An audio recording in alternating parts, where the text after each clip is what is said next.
You have to be able to pick good comparables.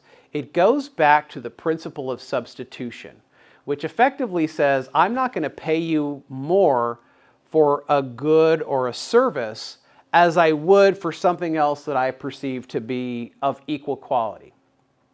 It's like if I walk into a fast food restaurant and I say, yeah, come try my new value meal, it's $22. And you're thinking, $22? Like, is there a $20 bill in the like what? Why would that be the case when I could go to McDonald's or Burger King or Chick-fil-A and I could get all of these different meals for half of that cost or a third of that cost? That's the principle of substitution. You won't do it. Same thing in real estate, which means it really has to be comparable. You know, I see some people really stretching with comps sometimes. However, I'll be 100% clear that I would rather see you stretch than do no comps at all when you are out there as a rule of thumb. In a market where prices have been escalating very, very rapidly, brokers often get super sloppy.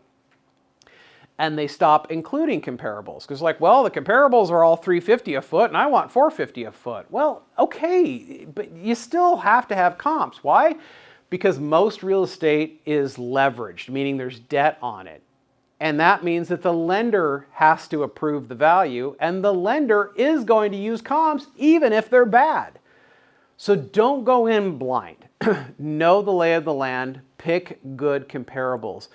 Geography, physical condition, market conditions, all of those things play into creating like kind. You're very rarely going to find something that's perfect, but